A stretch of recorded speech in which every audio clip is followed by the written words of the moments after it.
कि मेरा तोहफा मेरी मर्जी के हिसाब से जो चीजें चलाई हैं, मुझे उस पर एतराज है। और उसके बाद फॉरेन फंडिंग पे वो कह रहे हैं कि अगर मेरा करना है तो साथ पीपल्स पार्टी और नून लीग का भी उसके साथ कंपैरिजन किया जाए। लेकिन मुझे क्यों एतराज है? एतराज इस बात पे है क्योंकि आपकी सारी कैंपेन जो है वो आपने मजहब के कार्ड पे शुरू कर रखी है, आपने वफादारी के नाम पे शुरू कर रखी है, गद्दारी पे नाम पे शुरू कर रखी है। आप इस वक्त आप कोई स्पीच शुरू करते हैं अय्या का नाबुदुन वय्या का नस्तईन से शुरू करते हैं, आपके जलसों के नाम अमर बिन मारूफ होता है। आपने इस वक्त सबसे बड़ा प्रोपेगेंडा कर रहे हैं कि सिर्फ आपके पास लाइसेंस है सादिक और अमीन होने का। तो इन सर्कमस्टांसेस में दूसरी पार्टियों ने तोशाखाना के साथ जो कुछ भी किया, लेकिन उन्होंने तोशाखाना की दुकान नहीं बनाई। आपने जाके चीजें बेची हैं, आपने पाकिस्तान का नाम खराब किया है सऊदी अरेबिया की नजर में और दूसरे ममालिक की नजर में। आपका बिल्कुल यह बयानिया ठीक था कि अगर ये चीजें डिस्क्लोज की जाएं तो कई ममालिक के साथ हमारे सफारती रिलेशनशिप खराब हो जाएंगे।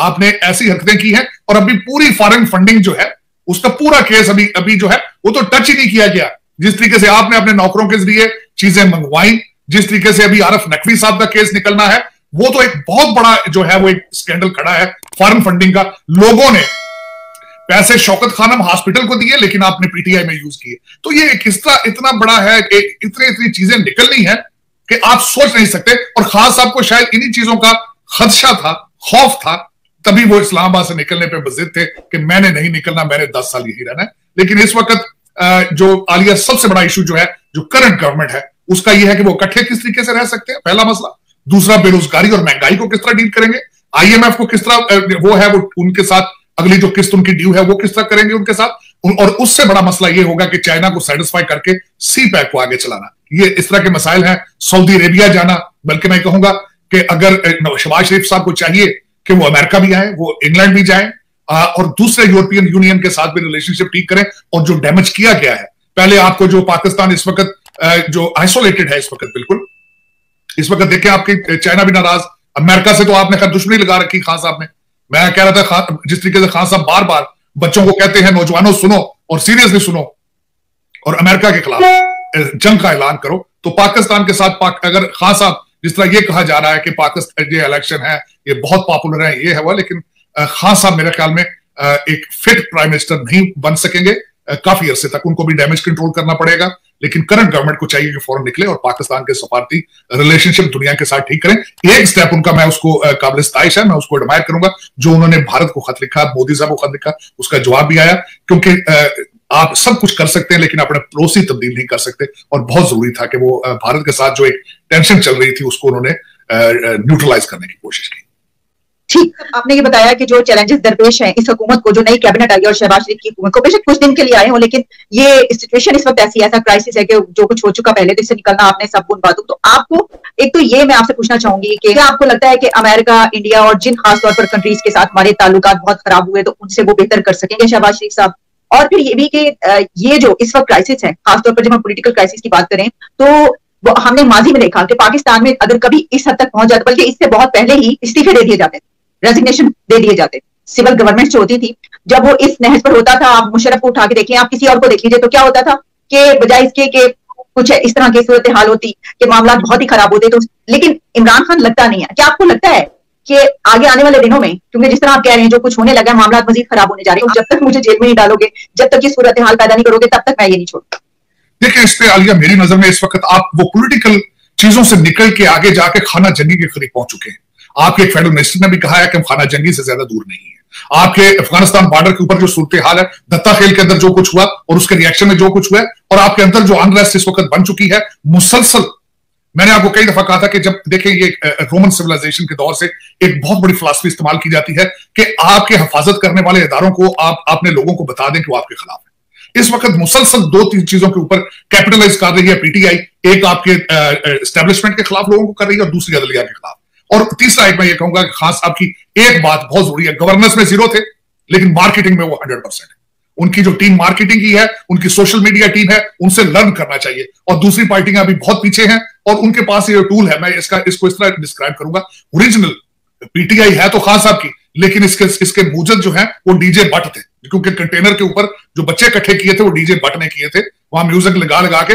इस वक्त इनके सबसे ज्यादा सपोर्टर जो हैं वो 18-18 20-20 साल के बच्चे हैं जिनका पढ़ाई में तवज्जो नहीं है। उन्होंने 20-20 अकाउंट ट्विटर के बना के इस वक्त खान साहब को सपोर्ट वो कर रहे हैं। वो देखें किस तरीके से वो बाहर निकालते हैं लोगों को, लंदन में निकाले, न्यूयॉर्क में निकाले, पाकिस्तान में निकाले, तो वो उस चीज में वो कामयाब है। खान साहब के पास गवर्नेंस नाम की चीज नहीं उनको पता, मैनेजमेंट नाम की ना अच्छे टीम बिल्डर हैं उन्होंने। आप देखें उन्होंने इलेक्टेड लोगों को छोड़ के नॉन अनइलेक्टेड लोगों से अपॉइंटेड मशीन, उनके एडवाइजर, सारी गवर्नमेंट उन्होंने उनके जरिए चलवाई है। आज भी उनके साथ वही खड़े हैं जिनके कोई हल्के नहीं है, जिनका कोई सियासी मुस्तकबिल नहीं है, वो इस वक्त पीटीआई को चला रहे हैं। खान साहब ने सियासत में नई चीजें इंट्रोड्यूस करा रहे हैं और खान साहब आग के साथ खेल रहे हैं वो इस तरीके से।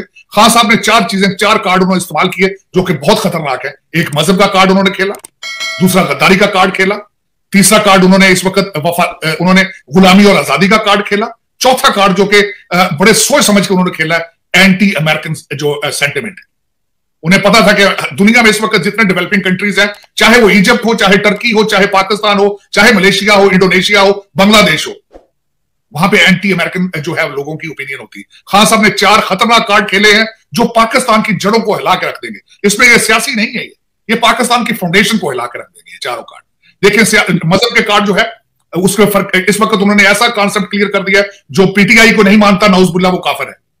अगर पीटीआई दोबारा नहीं आती तो इसका मतलब आप गुलाम हैं। अगर आप पीटीआई को नहीं मानते तो आप गद्दार हैं। अगर आप पीटीआई को सपोर्ट नहीं करते इट मींस कि you are against Pakistan, you are supporting American ideology.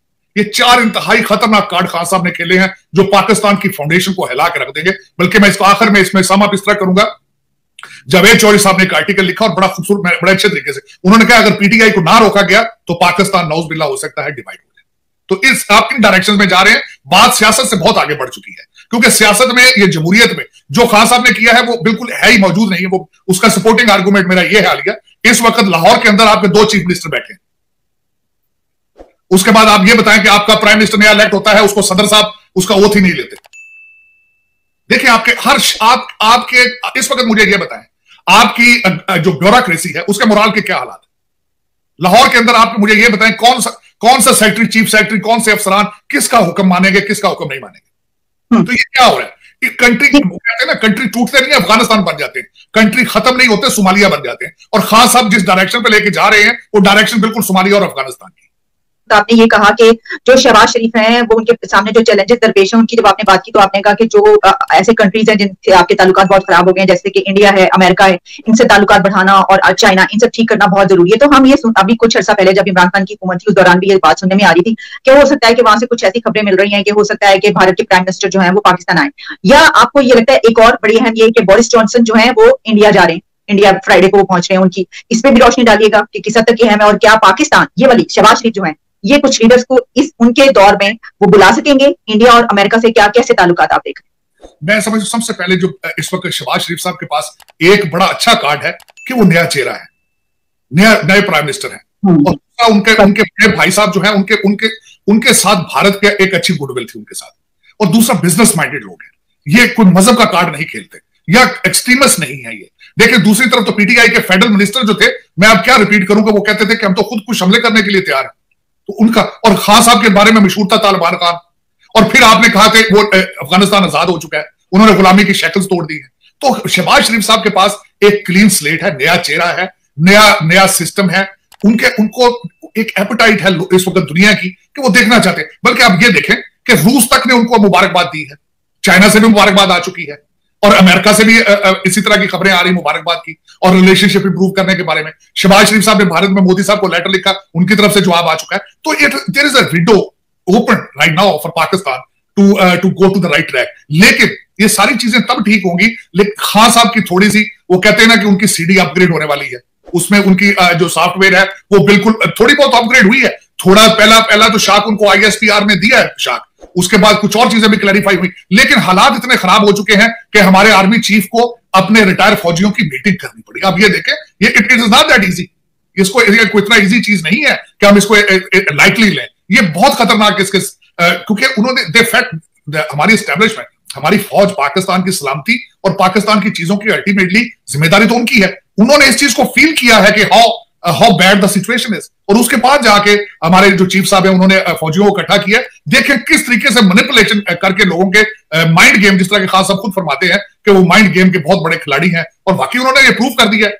वो 18-18 साल के बच्चों को लेकर निकले हुए सड़कों पे क्या निकलना है। पहले तो सोशल मीडिया उसमें तो बैठ ही नहीं रहे, वो हर चीज को किस तरह ट्विस्ट करते हैं, झूठ को वो कहते हैं स्टाइल से बोलते हैं कि लोग उसको सच मानना शुरू कर देते हैं। देखें किस तरीके से एक मरासला, एक चिट्ठी बिल्कुल बेफजूल, किसी उसकी कोई फाउंडेशन ही नहीं है। आर्मी ने, हमारी एस्टेब्लिशमेंट ने कह दिया कि उसकी कोई जरूरत नहीं है। खान साहब ने कहा कि सुप्रीम कोर्ट ने उस पर जाके इन्वेस्टिगेशन क्यों नहीं की। हमारे जजेस जो हैं उन्होंने मिलके उसके सारे मिनट्स देखे हैं, उसमें कुछ भी नहीं था, तभी ये डिसीजन लिया गया था। और खान साहब बल्कि देखें, he is a very smart man. पूछे क्या अभी रिसेंटली उन्होंने क्या किया है, जब उनको पता चला है, सारी दुनिया को पता है कि जो सुप्रीम कोर्ट का डिसीजन था 5 वर्सेस 0 था।